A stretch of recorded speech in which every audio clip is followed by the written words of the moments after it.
Bonjour à toutes et à tous. Nous nous retrouvons aujourd'hui pour la dernière partie des Quilt Mystères de Quiltmania.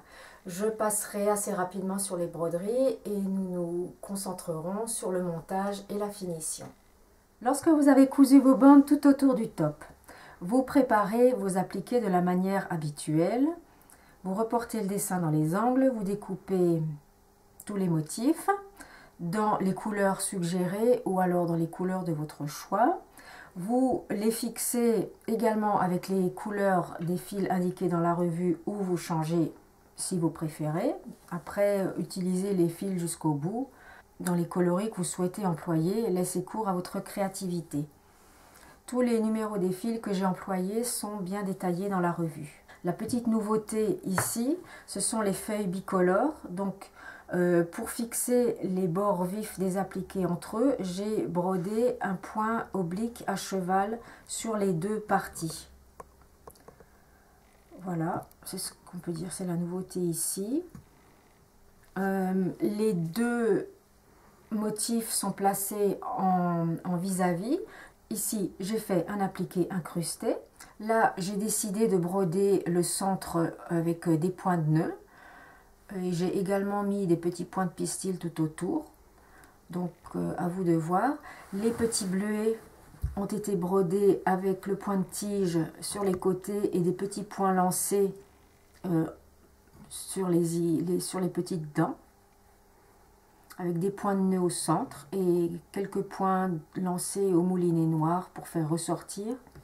Dans le coin supérieur gauche, j'ai également mis une grosse pivoine qui ressemble un peu à celle du bloc numéro 3, mais je l'ai travaillé un peu différemment. Donc le motif, le cœur de la fleur est également incrusté. Il y a des petits points lancés à cheval sur les deux parties pour fixer. Ensuite, le cœur de la fleur est bourré et retravaillé au point de nœud et au point de pistil. Et les bords sont d'abord fixé avec un moulinet rose vif et ensuite j'ai rebrodé des points lancés qui s'apparentent un peu au passé en piétant, enfin vaguement. Donc je vais vous montrer comment j'ai fait. J'ai laissé un bord brut ici pour que vous voyez bien, c'est le premier passage avec la fixation qui va jusqu'au cœur de la fleur. Je sors l'aiguille dans le pétale et je repique au bord de la fleur entre les points de fixation. Et là, je vais faire des points plus ou moins longs et pas trop serrés. Donc, je fais un premier passage orange. Donc, vous pouvez choisir de faire vos points lancés en repiquant au bord du pétale et donc en cachant légèrement la fixation que vous avez faite précédemment. C'est ce que j'ai fait ici. Ou alors, vous pouvez venir intercaler vos points entre la fixation, c'est ce que je suis en train de faire ici. Et là, on peut venir faire un deuxième rang avec une autre couleur. Donc, sur les bords inférieurs du pétale, j'ai déjà fait deux passages avec le fil orangé nuancé. Je vais en faire un troisième avec un brin de rose et un brin d'orangé. Vous avez différents roses à votre disposition, donc maintenant amusez-vous, mélangez les couleurs, ce sera très joli. Donc, comme précédemment, on sort l'aiguille, une petite boucle, voilà, il faut réajuster. Donc je disais, je sors l'aiguille vers le centre du pétale et je repique entre les points précédents. Et on alterne des points plus ou moins longs. Un autre détail en ce qui concerne les grosses feuilles rouges, je ne suis pas allée jusqu'au bout pour la fixation des nervures. Donc, vous voyez que le bourrage se prolonge jusqu'ici, ça apporte une petite variante. Donc, vous pouvez faire comme moi ou aller jusqu'au bout, vous choisissez.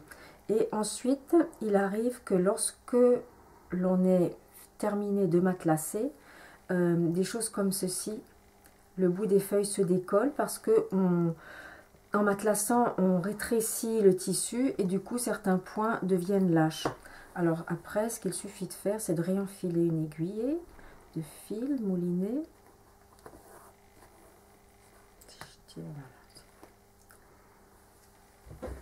Et de refaire quelques points pour fixer les pointes des feuilles. Ça va consolider le tout et réaplatir.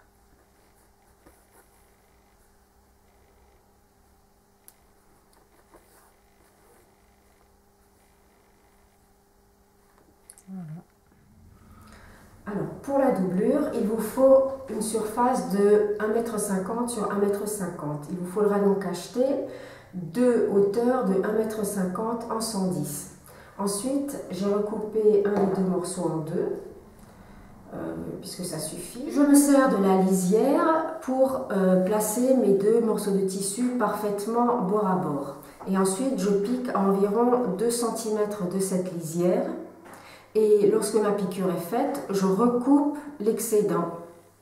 Voilà, c'est ce que nous allons faire. Donc là, vous voyez que j'ai recoupé la lisière en laissant une marge de couture entre 0,5 et 0,75. On a repassé le tissu pour enlever les plis et également pour ouvrir la couture. Je préfère repasser la marge de couture en l'écartant, ça fait moins d'épaisseur lorsque l'on quilte. Voilà. Lorsque le tissu est repassé, il faut le tendre, donc ma table est assez large. Si vous avez une table assez large, c'est plus pratique de travailler debout, sinon vous tendez le tissu sur un carrelage et vous le tendez sans excès en plaçant des bouts de scotch. Voilà. Pour qu'il soit juste plat et bien maintenu. Ensuite, on place le molleton. J'utilise toujours un molleton fin. C'est la qualité nuage de chez PSR Quilt que j'aime beaucoup et que j'utilise pour presque tous mes quilts. Là, nous avons placé le molleton sur la doublure. Et ce qui est important, c'est de vérifier que la doublure dépasse bien d'1 millimètre ou deux ou d'1 centimètre de chaque côté du quilt. Ça, c'est pour ne pas vous retrouver avec un morceau de doublure manquant au dos, je l'ai déjà vu. Voilà. Ensuite, lorsque c'est fait, on replie le molleton sur une moitié. Et on vaporise de la colle.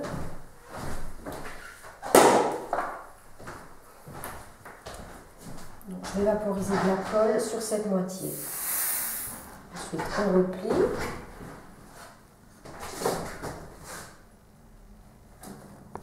Et on lisse.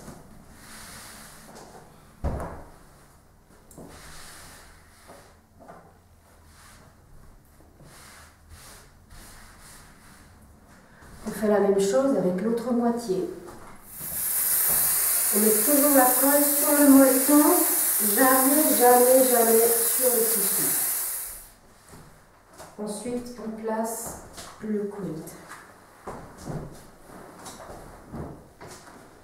Alors, comme je vous avais expliqué précédemment, vous supprimez les morceaux vous supprimez la toile à beurre à environ 3 mm tout autour des motifs brodés.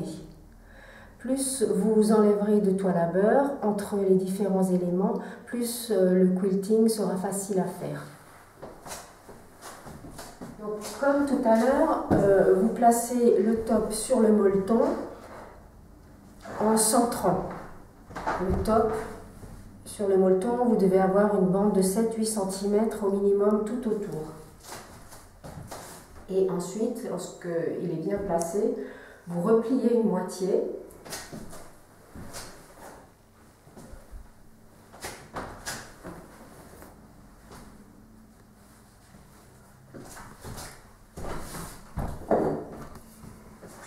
Et vous mettez la colle.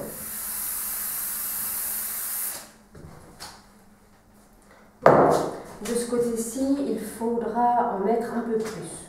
Et si vous avez remarqué en vaporisant la colle qu'elle a bavé un peu, ça fait comme des petites larmes de colle. Celle-ci reste humide un peu plus longtemps, donc attendez peut-être 1 minute ou 2 si vous en avez repéré avant de placer le top sur le molleton parce que ça pourrait faire des taches. Ça m'est arrivé personnellement et j'étais très désolée.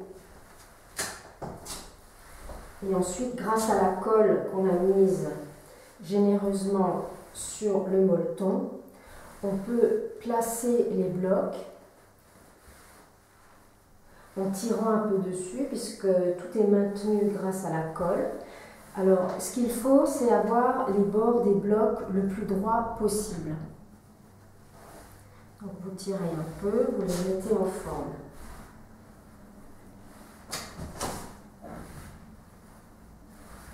Vous voyez, je tire, je maintiens, je remets en place. Quand j'arrive au bord, je lisse comme ça.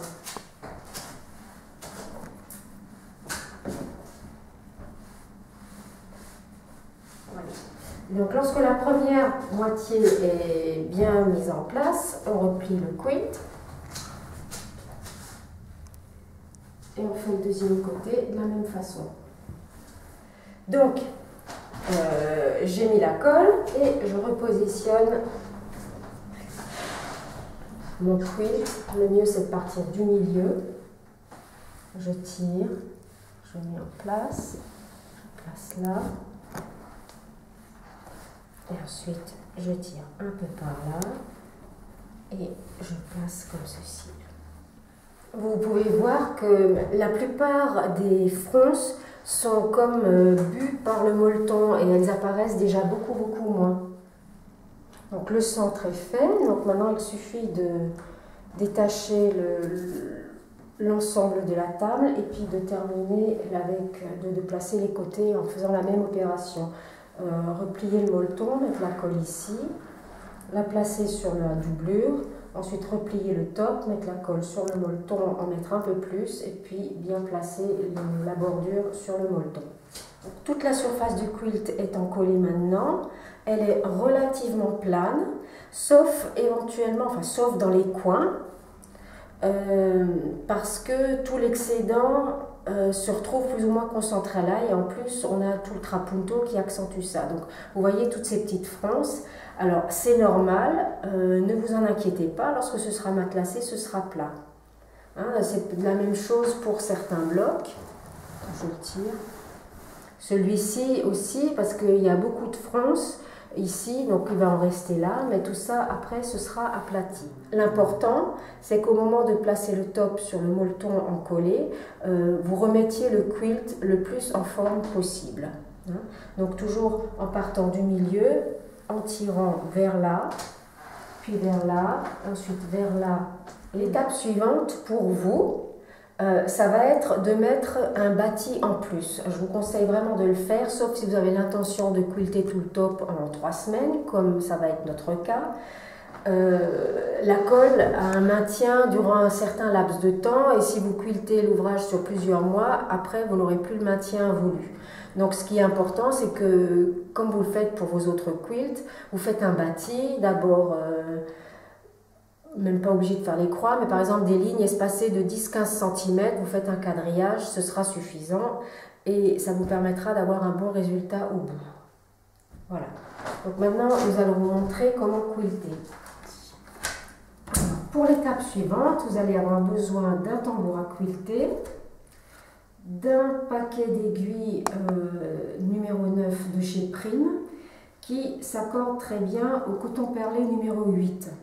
Les parties claires sont quiltées avec le perlé 8 coloris 712 ou écru. Vous pouvez prendre l'un ou l'autre, ça va très bien fonctionner. Pour défaire un gros écheveau comme ça, vous enlevez les 2 bagues, vous détordez l'écheveau et vous coupez tous les chevaux en une seule fois et vous obtenez des longueurs, des longueurs que vous rassemblez en une tresse et lorsque vous avez besoin d'un fil, vous attrapez, vous tirez et ça marche très bien. Ensuite, vous prenez une aiguille, vous faites une coupe franche au niveau du fil, votre fil dépasse à peine de vos doigts et vous poussez le chat dans le fil. Voilà. Ensuite, vous faites un nœud à l'autre bout. Vous avez également besoin d'un tire-aiguille, c'est plus facile, et d'un dé pour votre majeur droit qui est pour la main qui est au-dessus du tambour et d'un dé pour l'index gauche qui va se trouver sous le tambour. Je vais vous montrer comment se place le tambour. Donc on commence le quilting au centre du quilt. On place le premier cercle.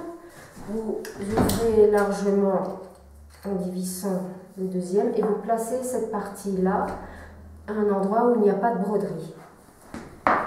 Ensuite, ça ne passe pas, donc on dévisse encore et on enfonce. Vous ne pouvez pas abîmer vos broderies. En tout cas, je n'ai jamais rien abîmé en plaçant le tambour ainsi. Et vous resserrez légèrement. Voilà.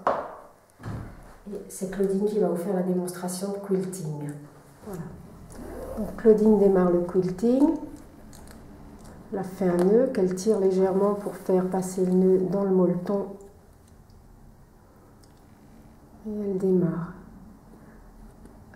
Les premiers points sont placés à environ 2 mm de la tige que vous avez brodée. Alors n'essayez pas de faire des points trop petits, ça ne sert à rien. Et au contraire, nous quiltons avec du coton perlé, le point doit être vu.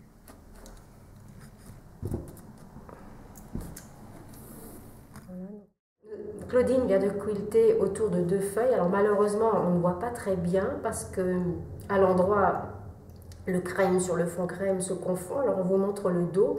Donc elle a commencé par quilter donc, tout autour à 2 mm de la première feuille. Là, elle a fait un deuxième tour à 7-8 mm. Là, on le voit. Et l'autre feuille part ici. Donc ça, c'est vraiment le tracé autour de la tige et de la feuille. Et elle est allée jusqu'ici. Et là, je vous montre l'endroit. Et donc, vous voyez, les lignes continuent par là en blanc. Ici, nous sommes arrivés dans le tissu bleu et donc on a changé de couleur parce que j'aime bien quilter ton sur ton. Et là, on a pris un perlé 8 coloris 3760. La couleur suivante, lorsqu'on va quilter dans ces parties rouges, on utilisera la couleur 902. Je recommence. Donc, on fait un premier tour à 2-3 mm. On suit bien. On va dans le creux de la feuille, on suit vraiment très bien le contour et le tracé suivant se fait là et là on fait un tout petit peu, on marque le creux à peine et puis à la ligne suivante, ce creux ne sera plus marqué. Alors maintenant on s'arrête, on fait juste 2 tours autour de cette feuille là parce que ce dessin-ci est plus important, donc quand on fera ici, on quiltera autour de la feuille et puis cette zone-là sera déjà complétée. Voilà. Les cabochons sont quiltés avec le perlé bleu et Claudine a simplement suivi les coutures à 7-8 mm du bord. Donc elle a fait 4 triangles à l'intérieur des triangles.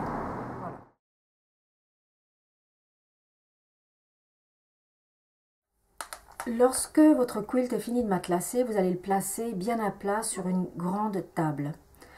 Et vous allez vous servir des cabochons pour mesurer la largeur de votre bordure. Donc moi j'ai pris 16 cm. Alors vous regardez tout autour, vous faites un petit essai, vous regardez ce que 16 cm vous donne. Éventuellement, vous faites 17 ou 15,5. Après, c'est à vous de voir en fonction de vos appliqués et du rétrécissement dû au matelassage. Et vous tracez des repères à 16 cm, donc au bord des cabochons. Vous faites se rejoindre ces repères pour avoir un grand carré tracé tout autour. Vous vérifiez également l'équerrage. En utilisant un mètre ruban, vous mesurez d'une diagonale à l'autre. Il faut que ces mesures-là soient identiques. Et si elles sont identiques, c'est que votre quilt est bien équerré. Si c'est le cas, vous vous servez de votre cutter rotatif et de la règle en acrylique et vous recoupez tout autour. Et ensuite, vous êtes prête à poser la finition. Pour terminer, vous allez couper des bandes de 6 cm de large dans votre tissu imprimé page de livre. Il faut couper 6 bandes en 110 de large que vous assemblez pour faire un long morceau. Ensuite, vous allez recouper une extrémité dans le biais et replier le biais en deux. Donc, vous allez replier le biais en deux et c'est plus facile de le faire sur son genou.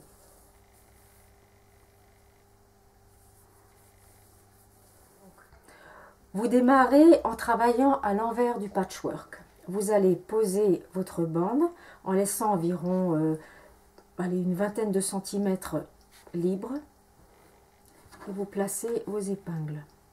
Et en laissant une extrémité de 10 centimètres environ libre, vous allez piquer à 7 mm au maximum du bord. 6 mm même c'est mieux parce que sinon en repliant on va avoir du mal à cacher la couture de l'autre côté.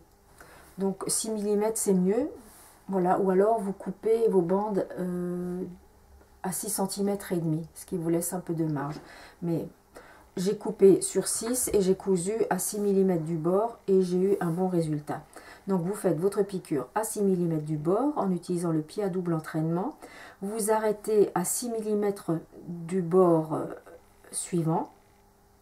Et ensuite, vous allez faire le pliage. Vous avez fait votre piqûre, votre bande est posée dans le prolongement. Vous allez la replier à 45 degrés pour que le bord de votre bande soit aligné avec le bord du patchwork qui est à faire. Donc, vous faites un joli coin à 45 degrés. Vous placez une épingle. Ensuite, vous repliez à nouveau votre bande. Et le pli doit être aligné avec le premier bord du patchwork.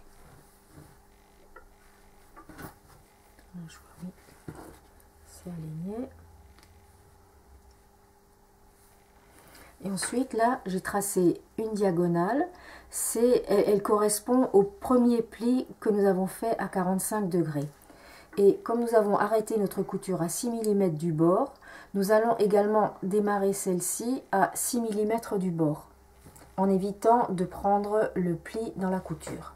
Je précise que ce travail-ci est fait à l'envers et que lorsque vous posez votre bande, vous voyez, bon là je travaille sur une pièce échantillon, j'ai fait un tout petit peu de matelassage et ça ne fronce pas beaucoup. Mais vous, sur votre quilt, vous avez remarqué que lorsque le matelassage se termine, les bords de votre quilt gondolent. Donc pour compenser ce fronçage, si on veut, en posant cette partie-là, il faut soutenir le bord du quilt. C'est-à-dire que vous avez une mesure théorique, par exemple 1,40 m, et bien il faut bien poser 1,40 m de finition au bord du quilt et non pas se dire, voyez, tenir l'ouvrage comme ceci, tirer un peu, sinon après vos bords vont gondoler. Donc ce qu'il faut, c'est légèrement tendre le biais, je dis bien légèrement, et vous faites ça tout au long du bord. Et alors, votre finition sera absolument impeccable. Alors pour fermer le biais, donc vous avez fait vos 3 côtés. Pour le quatrième, vous allez laisser environ 20 cm sans couture avec les deux extrémités qui se chevauchent. La première qui est coupée en biais déjà et celle-ci qui ne l'est pas encore. Donc vous allez poser des épingles pour bien maintenir le tout. Ici, vous faites pareil.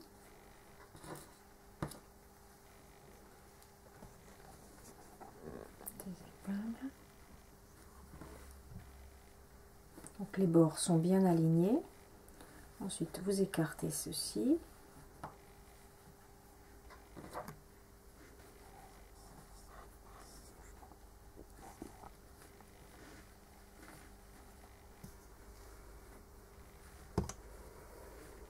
Vous placez encore une épingle là. Vous prenez un feutre. Vous suivez votre diagonale. Ensuite, vous enlevez les épingles. Et vous recoupez à 1,5 de ce trait. On coupe sur ce trait-là. On assemble les deux extrémités avec un décalage ici. Et ensuite, on fait une petite couture à 7 mm du bord.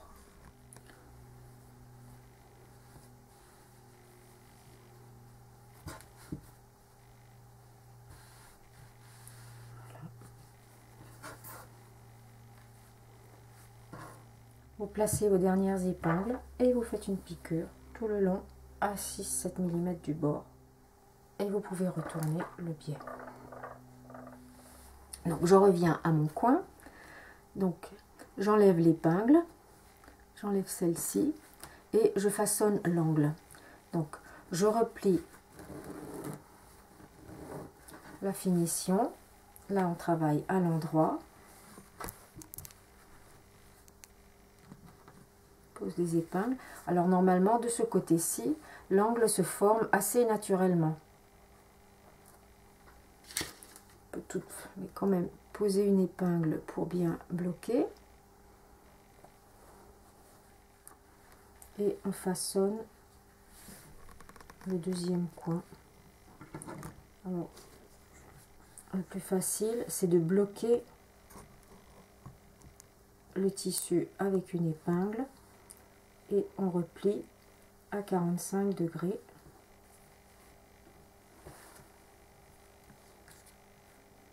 On place une autre épingle là et on retire la première.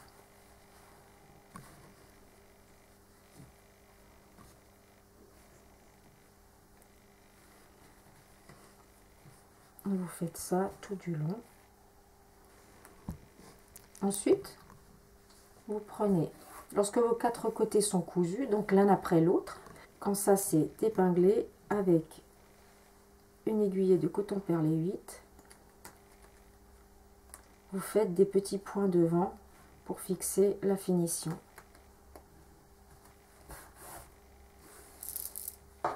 C'est une technique qui est décorative,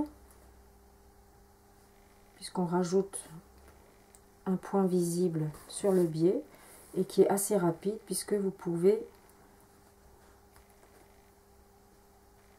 faire plusieurs points sur l'aiguillet à la fois comme si vous quiltiez.